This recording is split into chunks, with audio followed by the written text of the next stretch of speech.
Hello बच्चों, कैसे हो आप सभी। एक बार पुनः आपका फिर स्वागत है इग्नो के स्टडी सेंटर निर्माण कैंपस 2281 सुनाम में। प्यारे विद्यार्थियों, मैं कुछ पंक्तियां पढ़ता हूं और आशा करता हूं कि उन पंक्तियों को सुनकर के आप उसे पहचानने की कोशिश करोगे कि वो किस लेखक के द्वारा लिखी गई हैं, रची गई हैं। तो सुनिए। इस करुण कलित हृदय में अब विकल रागिणी बजती, क्यों हाहाकार स्वरों में वेदना असीम गरजती। मानस सागर के तट पर क्यों लोल लहर की घातें, कल कल ध्वनि से हैं कहती कुछ विस्मृत बीती बातें। बच्चों, अभी जो पंक्तियां आपने सुनी, क्या मालूम है किसी को ये इसके लेखक कौन है, रचनाकार कौन है? अच्छा, तो बहुत अच्छी बात है। जिन बच्चों को मालूम है बहुत अच्छी बात है, और जिनको नहीं मालूम उनको मैं बता देता हूँ। बच्चों, ये जो पंक्तियां मैंने बोली हैं, इस कविता का नाम है आंसू और इसके लेखक का नाम है जयशंकर प्रसाद। आज का हमारा इकाई 3 का जो विषय है वो भी जयशंकर प्रसाद जी का व्यक्तित्व और कृतित्व है। आज हम चर्चा करेंगे जयशंकर प्रसाद जी के जीवन पर, उनके व्यक्तित्व पर, उनके कृतित्व पर, उनकी लेखनी की क्या विशेषताएं रहीं, उनके प्रमुख रचनाएं कौन कौन सी हैं, कब प्रकाशित हुई, इन सब बातों पर आज हम चर्चा करेंगे।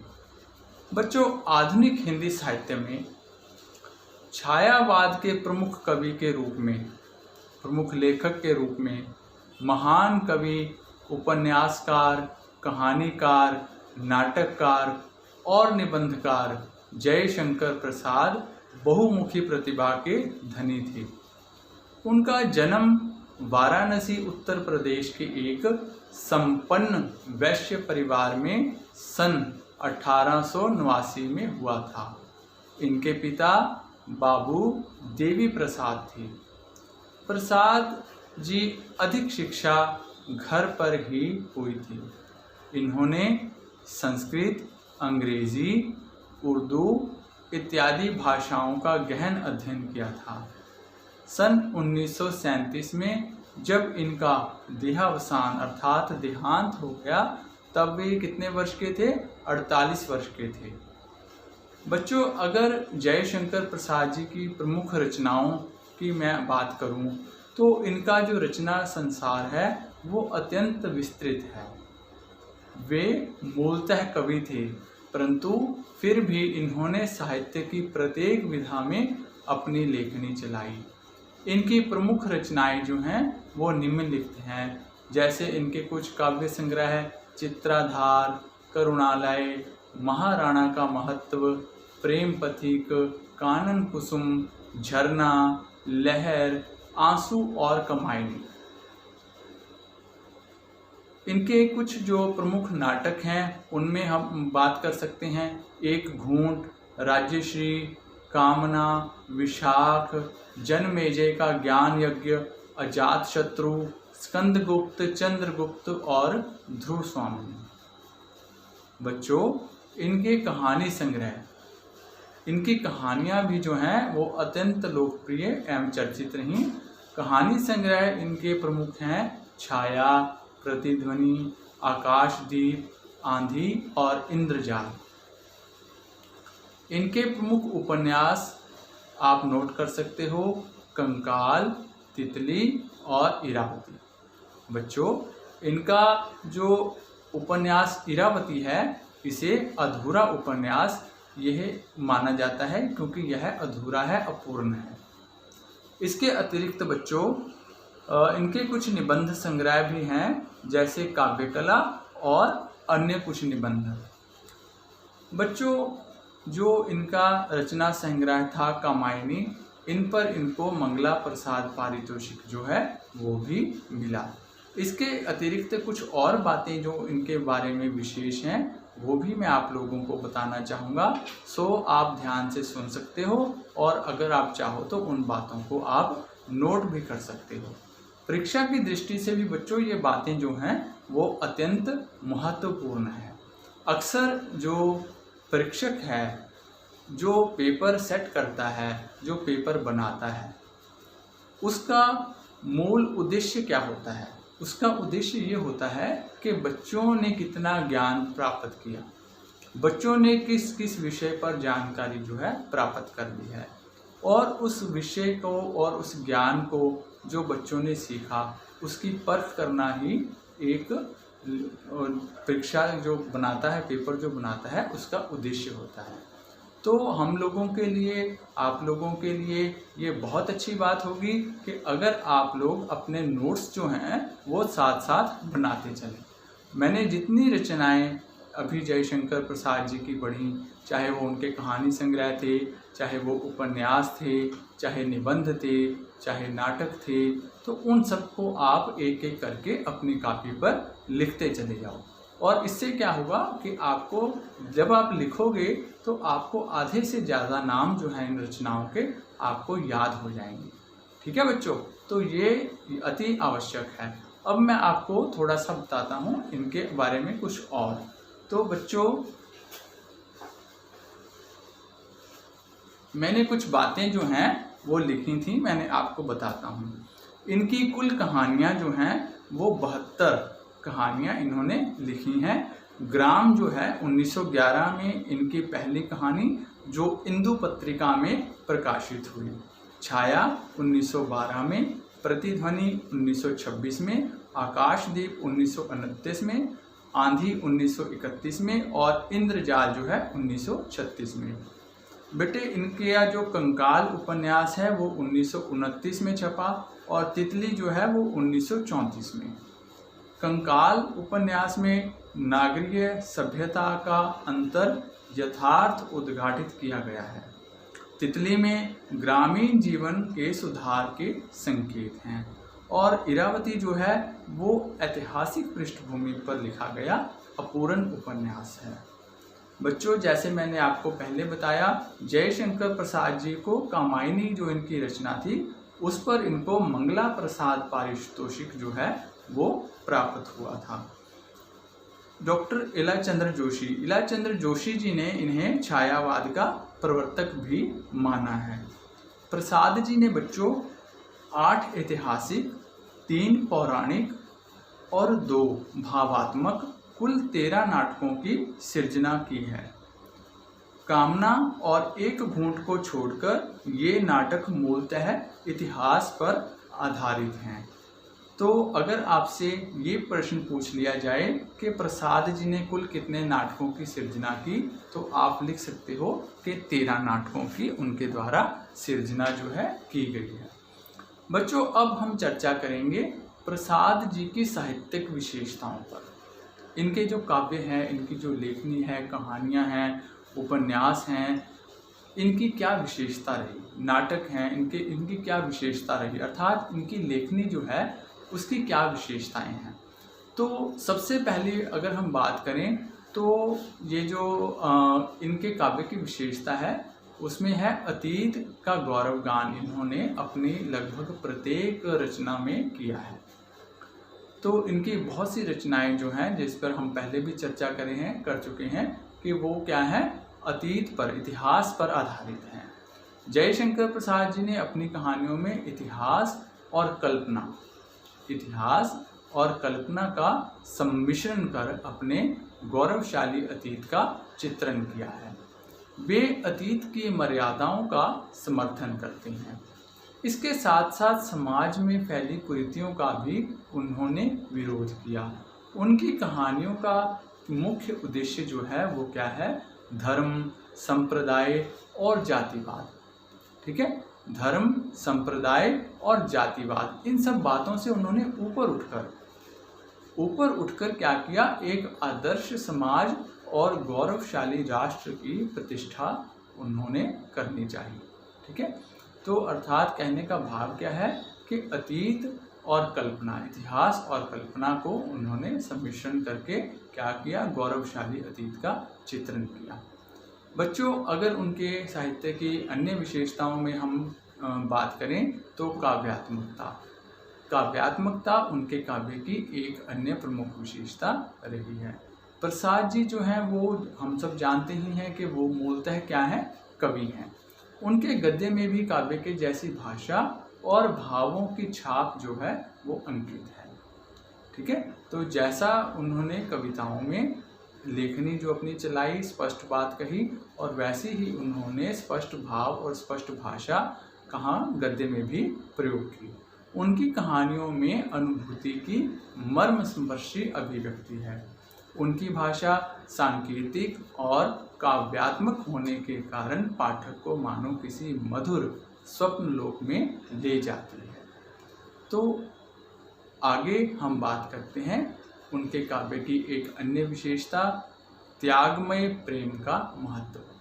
अब क्या होता है त्यागमय प्रेम? क्या होता है त्यागमय प्रेम? होता है जहाँ स्त्री और पुरुष के प्रेम में पितृ भावनाएं हों, अर्थात एक दूसरे के प्रति प्रेम में जब हम त्याग करते हैं तभी हमारा प्रेम जो है वो सफल माना जाता है। प्रसाद जी नारी और पुरुष प्रेम में पितृ भावनाओं को बहुत महत्व देते हैं। उन्होंने कहीं भी नारी को वासना का शिकार होते नहीं दिखाया है। उनके नारी पात्र अतीत के गौरव और प्राचीन आदर्शों के प्रतीक हैं। प्रसाद जी द्वारा रचित कहानियों में नारी अप्रतिम सौंदर्य, अनुपम आकर्षण और प्रभावशाली व्यक्तित्व की धनी है। पुरुष पात्र सदा इन्हीं नारी पात्रों से प्रेम और त्याग हेतु प्रेरित होते हुए दिखाई देते हैं। अर्थात कहने का भाव क्या है बच्चों कि जो जैसे आप लोगों ने अगर इनका कामायनी जो है वो पढ़ा हो, या हम लोगों ने आंसू जो है वो पढ़ा है, और इनके ध्रुव स्वामिनी नाटक हैं, और इनके स्कंदगुप्त नाटक हैं, चंद्रगुप्त नाटक हैं, तो वहाँ इन्होंने नारी को एक शक्ति के रूप में दिखाया है।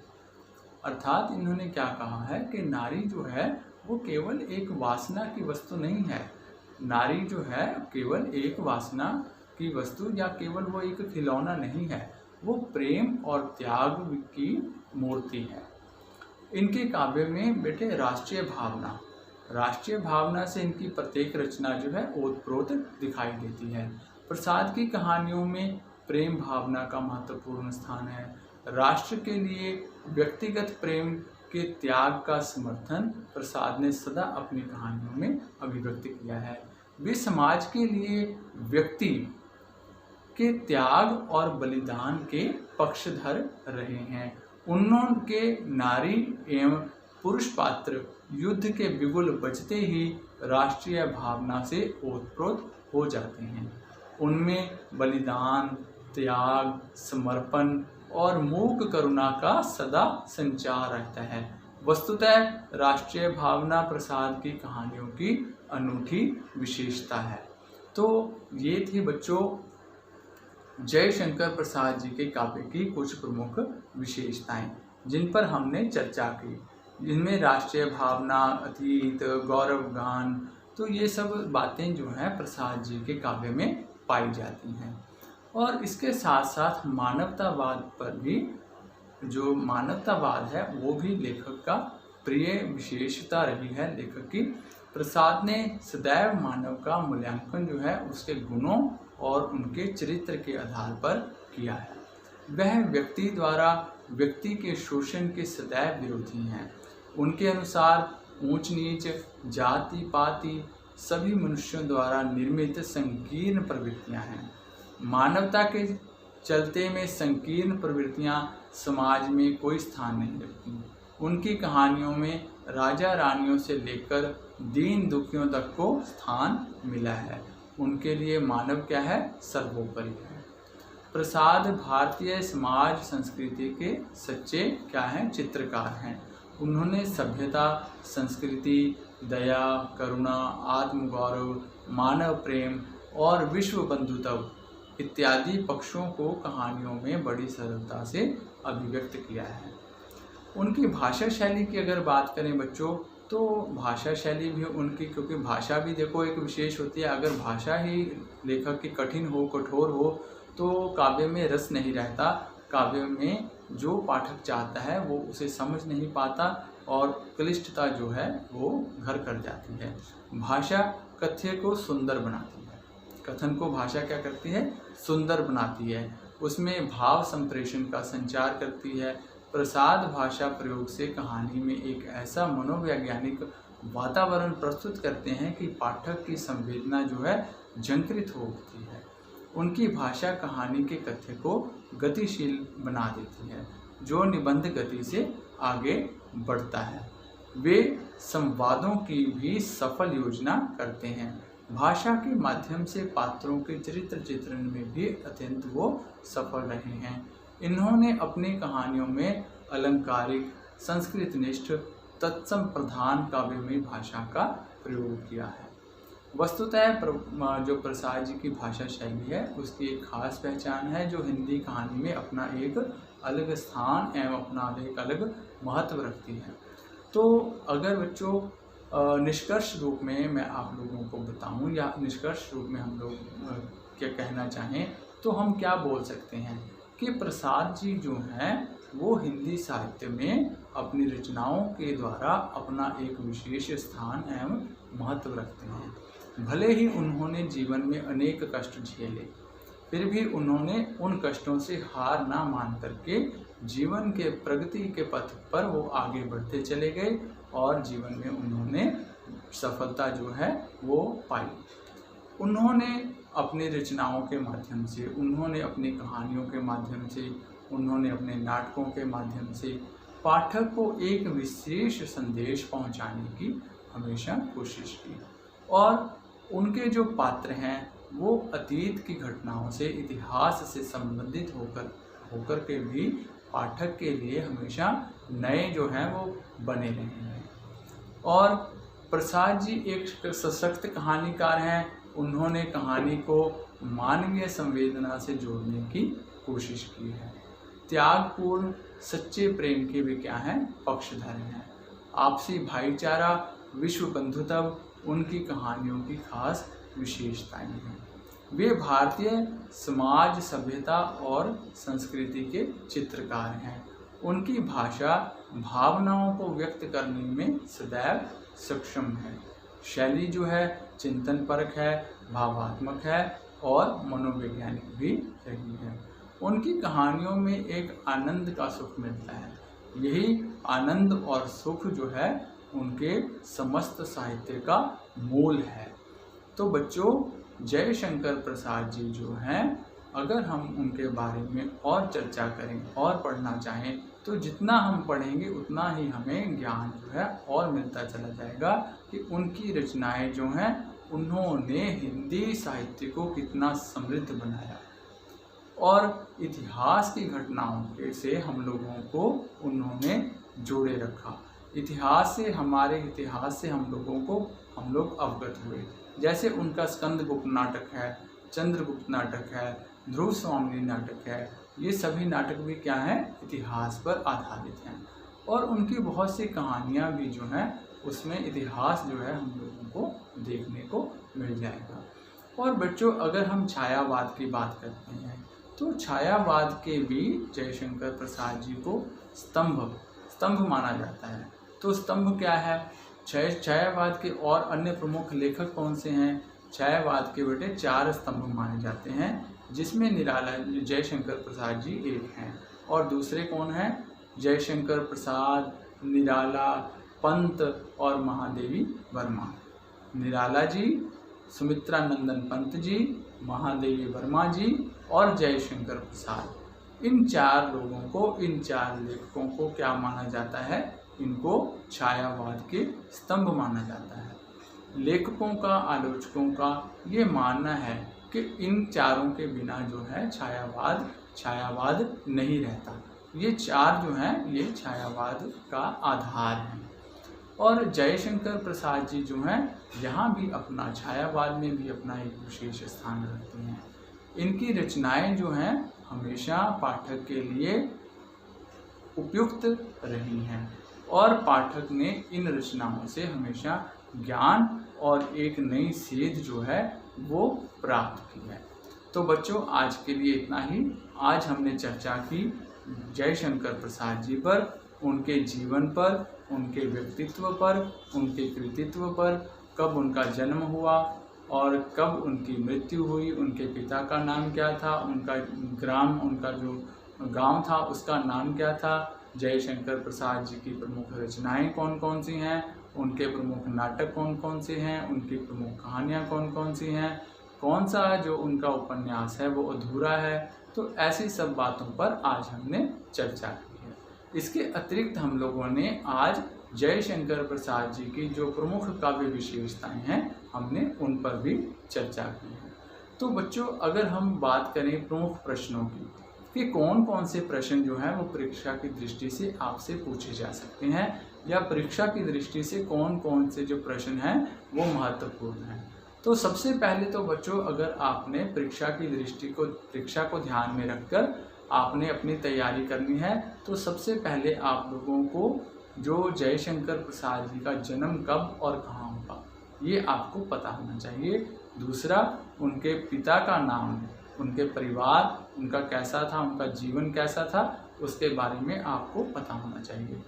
तो इसके बाद जयशंकर प्रसाद जी की जो प्रमुख रचनाएं हैं वो आपने एक एक करके याद कर लेनी है और उसके बाद आपने क्या करना है, आपने अपनी कॉपी में कुछ नोट्स बनाने हैं, कुछ पंक्तियां, एक एक दो दो पैरा आपने बनाना है। तो उसमें करना क्या है आपने कि जयशंकर प्रसाद जी की जो प्रमुख विशेषताएं हैं, उनके काव्य की जो प्रमुख विशेषताएं हैं उनको आपने लिखते चले जाना है। ठीक है, एक एक करके उसके पॉइंट्स बना लो और पॉइंट्स बना के उनको आप याद कर लो, क्योंकि अगर आप पॉइंट्स बनाकर उनको याद करोगे, पॉइंट्स बनाकर आप उसको समझने की कोशिश करोगे तो वो आपको जल्दी और सुगमता से याद हो जाएगी और आप उसको समझने में भी आपको आसानी होगी। और इससे क्या होगा, इससे जयशंकर प्रसाद जी की कोई भी रचना या कोई भी कहानी, कोई भी नाटक या कोई उपन्यास जब आप पढ़ोगे तो हमको क्या होगा कि हमको ये मालूम है कि लेखक उसकी सोच कैसी है, लेखक लिखता कैसा है, उसका दृष्टिकोण क्या है। तो उसके दृष्टिकोण अगर हमको मालूम है, उसकी सोच अगर हमको मालूम है, उसकी भाषा के बारे में हम जानते हैं, वो कैसा लिखता है, कैसा सोचता है, इन सब बातों से हम परिचित हैं, तो हम बड़ी आसानी से उनके द्वारा लिखी हुई कहानी, नाटक या उपन्यास को समझ सकेंगे। अक्सर बच्चों का जयशंकर प्रसाद जी पर एक सवाल होता है। सवाल क्या होता है कि सर ये तो जैसे ध्रुव स्वामिनी नाटक है, चंद्रगुप्त नाटक है, सर हम इसको पढ़ते हैं तो हमें पहली बार में समझ ही नहीं आता। तो बच्चों ये जो इतिहास से जुड़ी हुई घटनाएं हैं, जो हमारा अतीत है, ठीक है, तो उन चीज़ों को अगर हमने जब पढ़ना है, हमने उसको समझना है, तो पहली बात तो यह है कि हमने उसको ध्यान से पढ़ना है। कुछ बच्चे मैं अक्सर देखता हूँ या अक्सर मैसेजेस आप लोगों के मिलते हैं, आप लोगों की ईमेल्स हम लोगों को मिलती हैं, उसमें आप लोग क्या कहते हो कि सर मैंने तो उसको जल्दी जल्दी में पढ़ लिया, या सर मैं पूरा पढ़ नहीं सकता तो क्या करूँ, छोटे नोट्स कैसे बनाऊँ, उसको जल्दी जल्दी कैसे पूरा करूँ। तो बेटे जल्दी जल्दी में तो काम हमेशा अधूरा ही रहता है। तो जब भी आपके पास समय हो, आप थोड़ा सा समय निकालिए और रचना को पढ़िए। अक्सर जो है हम लोग सोचते हैं या ऐसा करते हैं कि समय का अभाव है तो चलो जी कोई वीडियो देख के हमने काम पूरा कर लिया, हमें समझ आ गई कहानी। तो ये तो ठीक है कि आप लोगों को कहानी समझ आ जाएगी कहानी को, लेकिन अगर आप पढ़ोगे, अगर आप कहानी को पूरा पढ़ोगे तो ना केवल आपकी भाषा में, आपकी जो भाषा है, आपकी जो शब्दों का उच्चारण है, जो आप शब्दों का नया ज्ञान सीखोगे उसमें भी बढ़ोतरी होगी और आप एक अच्छे पाठक भी बन सकोगे। तो ये बहुत आवश्यक है बेटे कि कहानी सुनने के बाद, ठीक है, कोई वीडियो सुनने के बाद आप जो उसकी मूल कहानी है जो आपको सिलेबस में भेजी गई है तो उसको भी आप ज़रूर पढ़िए। कोई उपन्यास है उसको भी आप ज़रूर पढ़िए। इससे आपकी पढ़ने की जो कला है उसमें और निखार आएगा और आपके शब्द भंडार जो है आपका उसमें अत्यंत वृद्धि हो जाएगी। तो आज के लिए इतना ही। आगे फिर मिलेंगे एक नए विषय के साथ, एक नई इकाई के साथ। तब तक के लिए धन्यवाद।